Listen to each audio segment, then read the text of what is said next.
ازيكم عاملين ايه؟ انا هبة ودي قناتي. النهارده مع بعض من صدور الفراخ هنعمل وصفة لذيذة قوي احلى من البانيه بكتير. بيسموها البانيه كداب او كفتة فراخ، مش مشكلة اسمها. المهم ان هي لذيذة جدا وحلوة قوي وسهلة، وهتعجبك ان شاء الله قوي.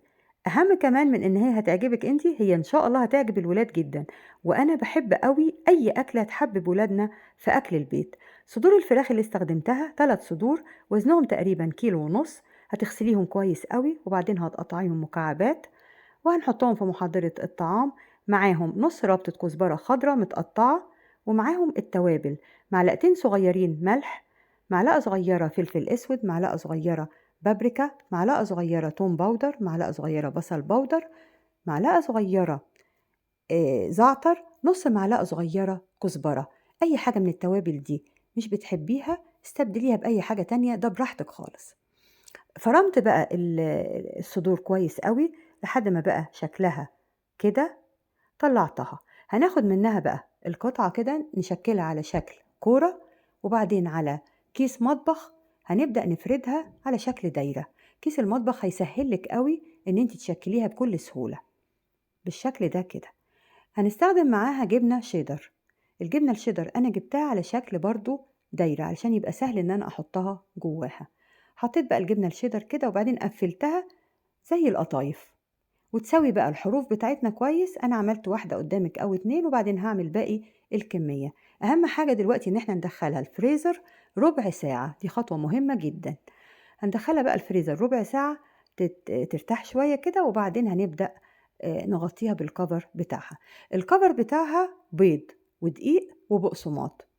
البيض أنا تبلته بالملح والفلفل الأسود، رشة ملح ورشة فلفل أسود، ونص كوباية لبن. ضربتهم مع بعض كويس قوي، ودي الكفر بتاعنا. الدقيق شوية دقيق في طبق. أنا عملت بقى الكمية كلها أهي الأول كلها، هدخلها الفريزر وهبدأ أحضر الكفر. زي ما بقولك البيض اهو ضربته كويس قوي مع اللبن والملح والفلفل الاسود، وطبق فيه دقيق وطبق فيه بقسماط ناعم. البقسماط هتبله برشة ملح ورشة فلفل اسود ورشة بابريكا ورشة زعتر، وتقلبي بقى البقسماط بالتوابل كده. وده الكفر بتاعنا. في طاسة بقى على النار حطيت معلقة سمنة ومعلقة زيت ونص بصلة مفرومة ناعم، ما تكتريش البصل. قلبتها شوية لحد ما دبلت، وبعد كده ضفت لها فلفل ألوان، نص فلفلاية من كل لون متقطعة مكعبات كبيرة كده زي ما انتي شايفة، وبعدين فصين توم مفرومين. قلبتهم بقى مع بعض كده كلهم دقيقتين، وبعدين بقى ايه وسعت مكان كده في الطاسة ونزلت معلقتين دقيق.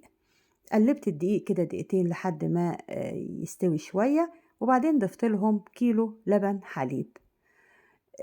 الإضافة اللي بعد اللبن نص كوباية كريمة طهي. لو ما عندكيش كريمة طهي مفيش مشكلة، هنستكفى باللبن. وهنحط بقى إضافة حلوة كده بتدي طعم لذيذ: معلقة قشطة. هنتبل الوايت صوص بتاعنا ده بالملح والفلفل الأسود. أدي كريمة الطهي أهي.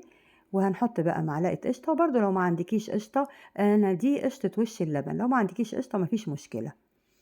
هنتبل نص معلقة ملح ونص معلقة فلفل اسود، وهضيف بقى كوباية من المية بتاعة سلق المكرونة.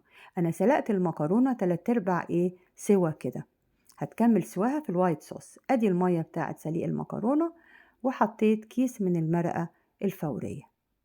كده الوايت صوص بتاعنا جاهز. لما يغلي هننزل فيه المكرونة ونسيبها بقى تكمل سواها في الوايت صوص بتاعنا. طلعت الكفتة من الفريزر، بسوي بس الحروف كده، وبعدين انزلها في الدقيق ونفضيها كده من الدقيق، وبعدين تحطيها في البيض وبعدين في البقسماط. وانتي بتحطيها في البقسماط اضغطي عليها كويس بايدك كده بالشكل ده. اضغطي عليها كده من فوق ومن تحت بالراحة. عملت بقى الكمية كلها الأول بنفس الطريقة، وبعدين هنبدأ نحمرها. عايزين زيت يكون سخن قوي ويكون غزير. هو مش هياخد وقت في التحمير لأن طبعا الفراخ مفرومة، فمش هتاخد وقت في التحمير خالص. ادي بقى الزيت حطيته على النار اهو، وتبدأي تحمري. هو ياخد تقريبا 3 دقايق على كل ناحية. بس مش هنسيبها، ما تسيبيش يعني الكفتة بتاعتنا كده 3 دقايق على ناحية واحدة، لا، قلبيها باستمرار كل دقيقة كده قلبيها. كده تستوي أحسن وتاخد لون حلو قوي، طالعة بقى مقرمشة وجميلة قوي. هنطلع بقى الكمية بتاعتنا دي ونحط الباقي لحد ما نخلص الكفتة اللي معانا كلها. المكرونة دلوقتي خلاص استوت. أنا هافتح لِك بقى واحدة من الكفتة دي علشان تشوفي شكلها من جوّه. زيّنت الطبق بقى كده بالبقدونس، وهافتح لِك واحدة أهي الجبنة بقى سايحة وجميلة أوي، أوي، والسِوَى بتاع الكفتة حلو جدًا. قطّعت بقى شرايح بالشكل ده كده وغرفت المكرونة بالwhite sauce، المكرونة طالعة حلوة أوي. غرفت بقى المكرونة كده وحطيت فوقيها القطعة بتاعتنا بتاع البانيه كده وهي متقطعة، وزينت بالبقدونس. هتعجبك أوي أوي، أكلة لذيذة وسريعة وفي نفس الوقت حلوة للولاد جدا وبألف هنا. ولو عجبتك أكلتي النهاردة اعملي لايك وشير واشتراك في القناة بتاعتي، وباي باي.